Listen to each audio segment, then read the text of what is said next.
Isabelle Boulay, le destin bouleversant d'une fille de la Gaspésie devenue étoile de la francophonie. Tout commence dans un coin de pays où le vent salin de la mer caresse les falaises, où le rythme de la vie suit celui des marées. À Sainte-Félicité, petit village de la Gaspésie, une fillette aux grands yeux rêveurs fait entendre sa voix pour la première fois, dans le restaurant familial. Elle n'a que 2 ans et demi lorsqu'elle se met à chanter spontanément pour les clients. Ce n'est pas un caprice d'enfant, c'est une vocation précoce, une âme d'artiste qui s'éveille. Mais avant de fouler les scènes prestigieuses, Isabelle Boulay va emprunter un long chemin, parfois semé d'embûches, toujours guidée par la passion. Loin des paillettes, son enfance est modeste, ancrée dans les valeurs familiales et le travail acharné. Elle apprend très tôt que rien ne s'obtient sans effort. En 1988, un moment charnière survient. Des amis l'inscrivent en un concours de chant à Matane, sans même la prévenir. Surprise, presque gênée, elle accepte néanmoins de monter sur scène. Ce qu'elle ignore encore, c'est qu'un homme dans la salle va changer le cours de sa vie. José Lito Michaud. Impressionné par sa voix authentique et sa présence, il devient rapidement son agent. Une rencontre providentielle qui va ouvrir les premières portes d'un avenir artistique. Les années 1990 marquent son véritable envol. En 1990, elle remporte le festival en chanson de Petite-Vallée avec Les gens de mon pays de Gilles Vigneault, une interprétation qui bouleverse le public.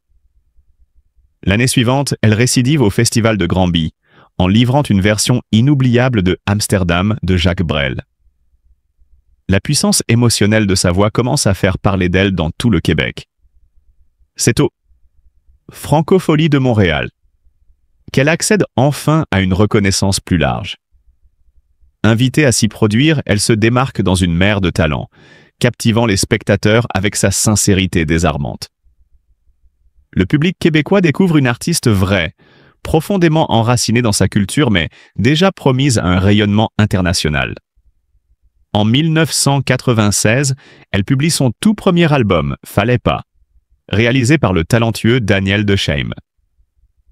Ce n'est pas un succès commercial foudroyant, mais l'album lui permet de se positionner solidement dans l'industrie musicale.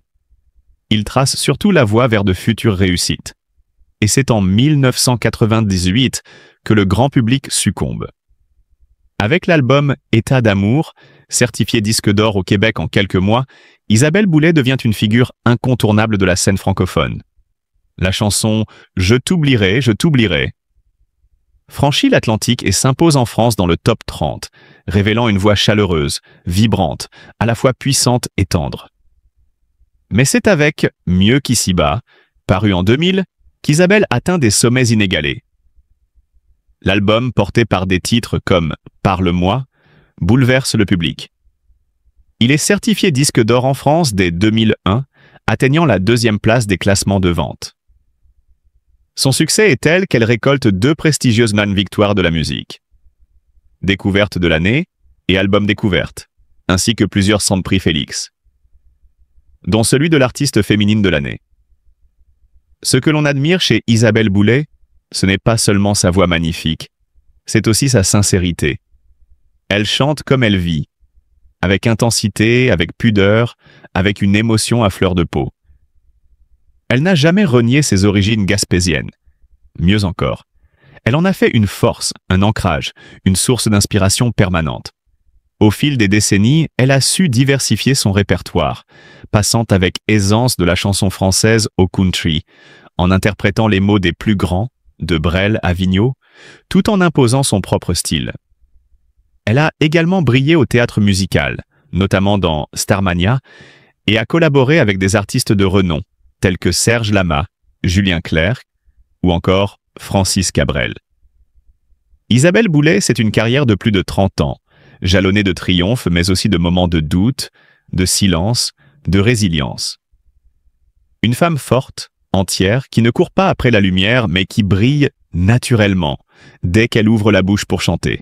Aujourd'hui encore, son nom rime avec émotion. Et son histoire, celle d'une petite fille de Sainte-Félicité devenue icône francophone, continue d'inspirer des générations d'artistes et de rêveurs. Isabelle Boulay, la voix d'une vie, les larmes d'un parcours, la grandeur d'une femme. Il y a des voix qui marquent une époque. Il y a des artistes qui laissent une empreinte sur les cœurs. Bien au-delà des albums, des récompenses ou des projecteurs. Isabelle Boulay, c'est cela. Une femme, une artiste, une combattante. Un destin tissé d'étoiles et de douleurs. Depuis ses débuts, Isabelle n'a cessé de faire vibrer le public francophone. En 2002, elle enregistre Au moment d'être à vous, un album unique, capté en direct avec l'Orchestre symphonique de Montréal. Une fusion rare entre la chanson populaire et l'émotion pure d'un orchestre. L'effet est saisissant, puis vient Tout un jour en 2004. L'album révèle un duo exceptionnel, Tout au bout de nos peines, partagé avec la légende Johnny Hallyday. Deux voix, deux univers, un moment suspendu dans le temps. Ce n'est pas plus seulement une carrière qui prend son envol, mais une légende qui s'écrit. Mais Isabelle, ce n'est pas seulement une voix, c'est aussi une présence, une sensibilité. Elle s'essaie au théâtre, au cinéma et surtout à l'opéra rock. En interprétant Marie-Jeanne dans Starmania de Luc Plamondon, elle embrasse une nouvelle facette de son talent. Plus de 350 représentations, principalement en France. Un exploit, une prouesse, une démonstration de son engagement artistique total. En 1995, elle prête sa voix à la chanteuse Alice Robitaille dans la mini-série québécoise Alice Robitaille. Sa notoriété s'envole. Isabelle ne se contente jamais d'un succès. Elle cherche, elle explore, elle questionne. Toujours plus loin. Ses albums suivants confirment cette quête d'authenticité. De retour à la source. 2007, Noces lendemain. 2008, puis Les grands espaces en 2011. Avec une surprise de taille. Un duo touchant avec l'icône country Dolly Parton. Deux mondes, deux cultures, une chanson qui transcende les frontières. Puis, en 2014, c'est un hommage vibrant. Merci Serge Reggiani. L'album devient disque d'or au Canada, platine en France. Un succès critique et populaire. Une preuve de plus qu'Isabelle sait rendre hommage sans jamais trahir sa propre sensibilité. À 52 ans, Isabelle Boulay n'a rien perdu de sa magie. Sa tournée. En vérité, 2024 attire des milliers de spectateurs, du Canada à l'Europe. Le public est fidèle, ému, bouleversé. Mais derrière les applaudissements, il y a des blessures, des épreuves que peu connaissent. Car oui, la route n'a pas toujours été pavée d'or.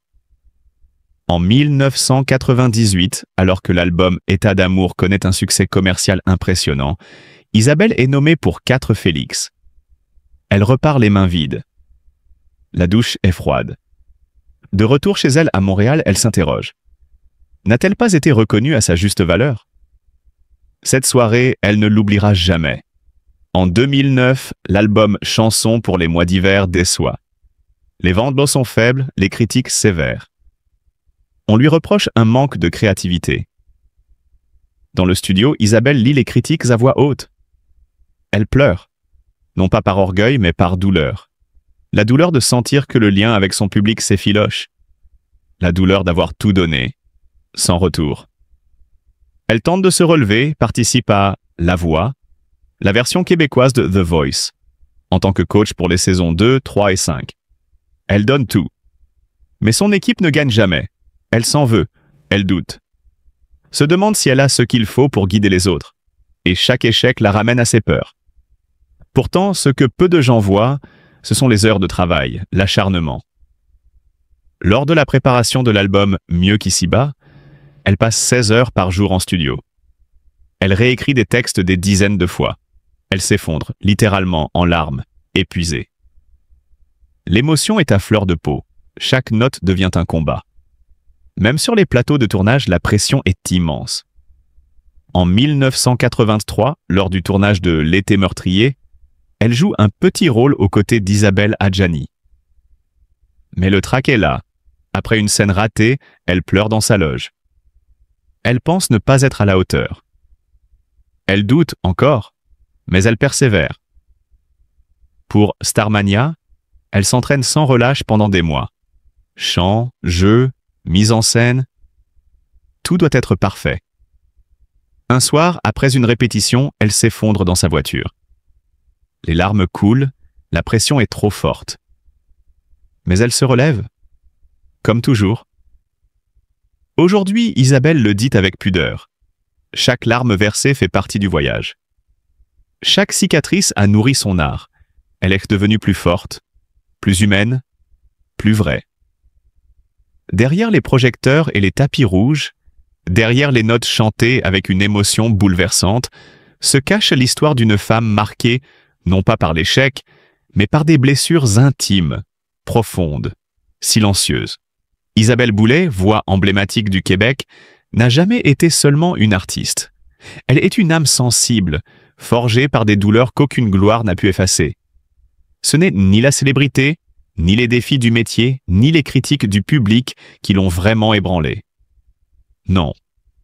Ce qui l'a atteinte en plein cœur, ce sont les pertes personnelles, les absences insoutenables, les souvenirs douloureux qui hantent les silences de la nuit.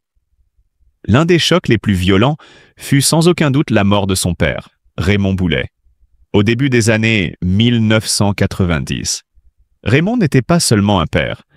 Il était le socle, le premier soutien, celui qui a offert à Isabelle ses premières scènes dans le restaurant, familial en Gaspésie, où, toute petite, elle poussait déjà la note.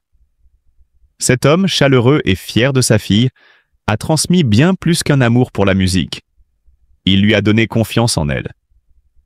Mais un jour, le destin frappe. Raymond succombe à une maladie cardiaque, et le monde d'Isabelle s'effondre. Le silence s'installe, assourdissant. Lors d'une entrevue émotive avec Radio-Canada, des années plus tard, elle confie « J'étais seule dans ma maison à Sainte-Félicité. C'était Noël. Je regardais une vieille photo de mon père, et les larmes coulaient sans que je puisse les arrêter. C'était comme si j'avais perdu mon repère le plus précieux.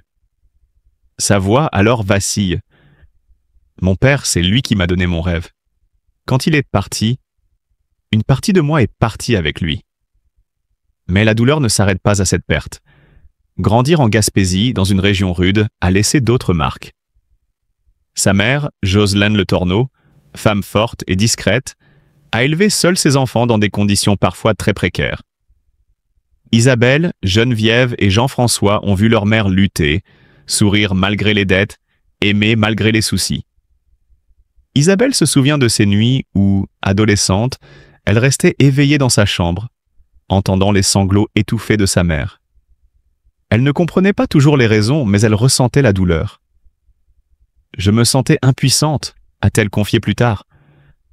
Trop jeune pour aider, mais trop lucide pour ignorer. Et puis, il y a cette autre blessure, plus discrète, plus sournoise, voir sa Gaspésie natale se transformer. Les forêts rasées, les traditions oubliées, les rivages désertés. Isabelle, attachée viscéralement à cette terre, raconte qu'elle avait l'habitude de s'asseoir seule sur la plage de Matane. Là, face aux vagues, elle pleurait. Pas de grands cris, seulement des larmes silencieuses, car chaque vague emportait avec elle un souvenir, un éclat d'enfance, un peu d'elle-même. Et comme si cela ne suffisait pas, la solitude s'est imposée comme une compagne fidèle. Lorsqu'elle monte à Montréal pour tenter sa chance dans le monde de la musique, elle est seule.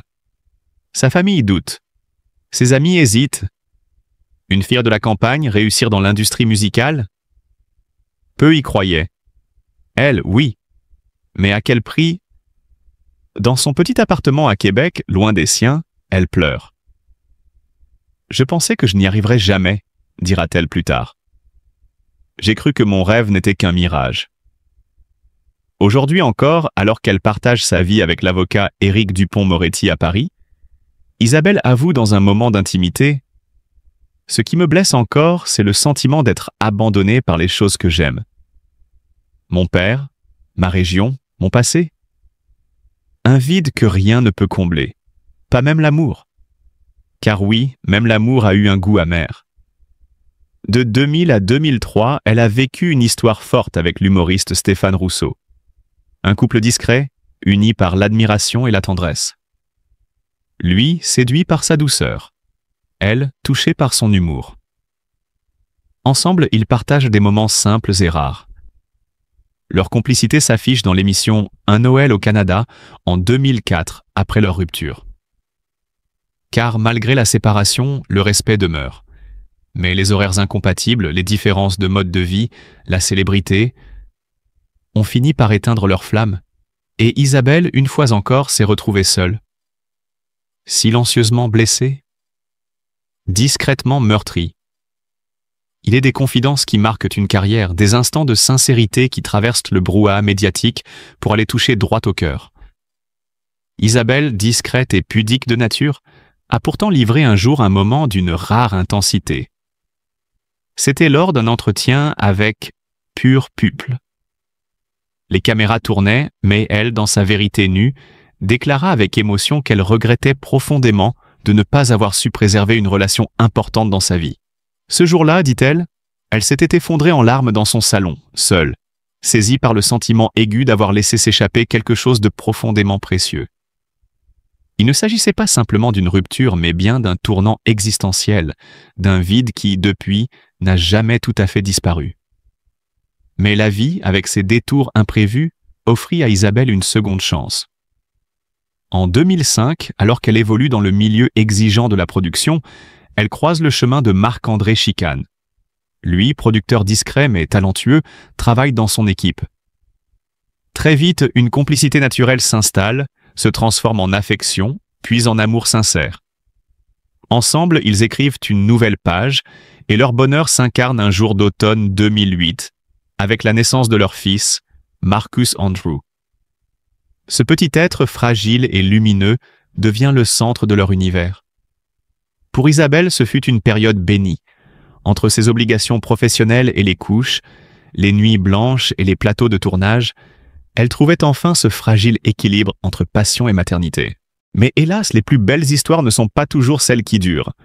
Vers 2015, après une décennie de vie commune, leur relation s'effrite. Les raisons de leur séparation restent floues, non dévoilées au public, mais Isabelle laisse transparaître une grande douleur. Elle se revoit seule à Montréal, assise dans le silence d'un appartement trop vide, pleurant à l'idée de ne pas avoir pu construire pour Marcus cette famille stable et unie qu'elle rêvait de lui offrir. Ce fut un échec qu'elle porta longtemps comme une blessure intime, un poids sur ses épaules de mère, un constat amer qu'elle n'avait pas su, malgré tout son amour, maintenir ce lien essentiel. Puis, comme souvent dans les romans de vie, un nouvel homme entre en scène. Et pas n'importe lequel. En 2016, Isabelle fait la rencontre d'Éric Dupond-Moretti, figure emblématique de la justice française, célèbre pour son éloquence autant que pour sa sensibilité cachée derrière une stature imposante. C'est à Paris, par l'intermédiaire d'un ami commun, que leurs regards se croisent. Très vite, une alchimie subtile se forme. Éric est touché par la douceur d'Isabelle, par sa force tranquille, par cette voix chaude qui semble porter à elle seule des années de vécu. Isabelle, elle, découvre chez Éric un refuge, une paix qu'elle n'avait jamais connue auparavant. À 52 ans, elle parle de lui avec tendresse et une pointe d'émerveillement. « C'est lui qui m'apporte la paix que je cherchais depuis si longtemps », confie-t-elle dans un souffle. Leur amour, fait de complicité, de respect et de silence partagé, semble solide. Mais comme souvent, la distance vient troubler cette harmonie naissante. Isabelle vit toujours au Canada, tandis qu'Éric, pris par ses responsabilités ministérielles, reste en France. Les allers-retours sont rares, les instants volés précieux et l'absence pèse. Il lui arrive de pleurer, seul dans son salon parisien, rongé par la sensation de ne pas pouvoir être suffisamment présente, ni pour Éric, ni pour son fils Marcus. Entre amour et devoir, cœur et raison, Isabelle est tiraillée. Elle confie parfois ce sentiment d'être écartelée, partagée entre deux mondes, deux continents, deux hommes qu'elle aime, différemment mais intensément. Son parcours est celui d'une femme moderne, libre, mais profondément humaine, avec ses fragilités, ses regrets et ses élans d'amour. Aujourd'hui encore, elle avance, portée par une résilience silencieuse. Isabelle ne fait pas de bruit. Elle ne cherche pas à briller sous les projecteurs. Mais dans chaque regard, dans chaque geste, elle exprime ce qu'elle est. Une femme qui aime, qui chute, qui se relève. Une femme qui, malgré les tempêtes, continue de croire à la beauté des liens, à la puissance des secondes chances et à l'amour, même lorsqu'il fait mal. Éric Dupond-Moretti et Isabelle Boulay, leur villa de 300 mètres carrés à Nice, joyau d'amour et de lumière. Depuis leur rencontre en 2016, l'histoire d'amour entre Éric Dupond-Moretti, l'avocat le plus médiatique de France devenu ministre de la Justice, et Isabelle Boulay, la voix d'or venue du Québec, fascine autant qu'elle attendrit. Deux univers, deux carrières exigeantes, deux tempéraments forts, réunis par une complicité douce, un amour discret mais profond. Et cet amour a un écrin, une splendide villa de 350 parties à Nice, perchée entre mer et montagne, où le couple se ressource loin du tumulte médiatique. Durant ses années en tant que garde des Sceaux, de 2020 à 2024, Éric Dupond-Moretti a connu la pression, les polémiques, les renoncements. Il a dû sacrifier une partie de sa liberté, de son intimité, de sa vie personnelle pour répondre aux exigences de sa charge. Mais jamais il n'a sacrifié l'amour. Isabelle Boulay est restée, fidèle, discrète mais toujours là, comme une ancre dans la tempête. Ensemble, ils ont trouvé leur havre de paix. Nice, la perle de la Côte d'Azur, 4e ville la plus prisée au monde pendant l'été. Le 24 novembre 2020, la Haute Autorité pour la transparence de la vie publique a levé le voile sur les avoirs de celui que l'on surnomme l'ogre du barreau. À la veille de ses 64 ans, célébré le 20 avril, le public découvrait un patrimoine imposant. Un appartement de 200 mètres carrés à Paris, d'une valeur de 2,8 millions d'euros, la moitié d'un autre appartement parisien de 107 mètres carrés, estimé à 587 000 euros. Mais aussi, et surtout, une maison de rêve à Nice, acquise pour 1,5 million d'euros. Ce n'est pas un simple investissement immobilier. Cette maison, Éric l'a choisie pour elle, pour Isabelle. Comme le rapporte le quotidien Nice Matin, c'est par amour que l'ancien avocat a quitté son refuge paisible de Châteauneuf-de-Grasse. Isabelle avait succombé au charme de la baie des Anges, à cette lumière douce qui caresse la mer, à l'ambiance méditerranéenne empreinte d'élégance et de chaleur. Il a décidé de s'installer à Nice à cause d'Isabelle, résume le journal local. Et quel meilleur endroit pour aimer que cette ville, où le soleil brille plus de 300 jours par an? La villa, nichée dans un quartier calme et préservé, s'étend sur 300 mètres carrés de raffinement. Spacieuse, lumineuse, elle offre une vue imprenable sur la Méditerranée. Le couple y vit au rythme du chant des cigales et des couchers de soleil rose et or. Loin de la frénésie parisienne, ils savourent des moments simples. Un déjeuner sur la terrasse, une balade sur la promenade des Anglais, une soirée jazz improvisée autour du piano. L'été, leur nid d'amour devient un sanctuaire de sérénité. Ils reçoivent quelques amis triés sur le volet, profitent de la douceur des soirées niçoises, mais participent aussi à la vie culturelle locale. Ainsi, en 2020, Éric et Isabelle ont été aperçus lors du spectacle de Gad Elmaleh à l'ouverture du prestigieux festival de Ramatuelle. Une apparition rare mais remarquée, révélant une complicité intacte, des regards qui en disent long. Malgré les kilomètres qui les séparent souvent, Isabelle partage sa vie entre la France et le Canada, leur amour ne faiblit pas. Il se nourrit de retrouvailles, de tendresse, de respect mutuel. Dans un entretien, Isabelle confiait « Nous ne sommes pas souvent ensemble, mais quand nous le sommes, c'est tout le temps, et c'est intense. » Cette villa à Nice est le théâtre de ces retrouvailles, un lieu hors du temps où le couple se redécouvre à chaque séjour. Éric Dupond-Moretti, homme de combat, est aussi un homme de passion. Il n'a jamais caché son admiration pour la carrière de sa compagne, sa voix unique, sa sensibilité à fleur de peau. De son côté, Isabelle admire la droiture, l'intelligence et la ferveur d'Éric, cet homme qui a défendu les plus grands comme les plus petits avec la même énergie. Ensemble, ils forment un duo singulier. Elle, étoile du Québec. Lui, lion du barreau devenu figure politique. Nice est leur point de rencontre, leur refuge, leur promesse. Une ville où l'amour s'écrit sous le soleil, entre les parfums de bougainvilliers et les éclats de rire. Dans leur villa, les murs résonnent de musique, de poésie, de discussions enflammées. Et chaque été, ils y reviennent, comme on revient dans une maison d'enfance, les bras chargés de souvenirs à construire. Aujourd'hui encore, malgré le départ d'Éric du gouvernement, le couple continue à cultiver cet amour à l'abri des regards. Leur villa reste un lieu de lumière, un cocon intime où l'essentiel prend tout son sens. Car au fond, ce n'est pas la grandeur de la maison qui importe, mais la grandeur des sentiments qu'elle abrite. Éric Dupond-Moretti et Isabelle Boulet tombent sous le charme de Nice. Et ils ne sont pas les seuls. Quand la magie de la Côte d'Azur opère, elle n'épargne personne, même pas les plus grandes personnalités publiques. Si vous avez suivi de près l'actualité de l'été 2024, vous avez peut-être remarqué une attention particulière portée à Nice, cette perle du sud de la France. Ce n'est pas uniquement pour ses plages dorées ou son ciel sans fin que la ville attire les regards. C'est aussi pour son art de vivre inimitable, son atmosphère unique et la beauté naturelle qui imprègne chaque coin de rue, chaque place, chaque paysage. Éric Dupond-Moretti, ministre de la Justice, et la chanteuse québécoise Isabelle Boulet font partie des nombreux privilégiés à avoir succombé à l'envoûtement de Nice.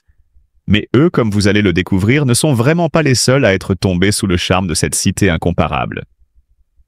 Le 2024 a été l'année où Nice a été consacrée comme la 4e ville la plus recherchée au monde. Pour les vacances estivales, selon un rapport de l'Institut économique Mastercard. Ce rapport, intitulé « Bilan des tendances touristiques 2024 », a révélé un classement mondial des destinations préférées des voyageurs pendant la période estivale, entre juin et août. Et c'est avec grande fierté que Nice a été placé derrière Munich, Tokyo et Tirana. Une place enviable qui témoigne de l'importance grandissante de la ville dans l'imaginaire collectif des voyageurs internationaux. Cette popularité fulgurante est bien méritée. En effet, Nice, avec ses paysages sublimes, sa qualité de vie hors du commun et sa proximité avec certains des villages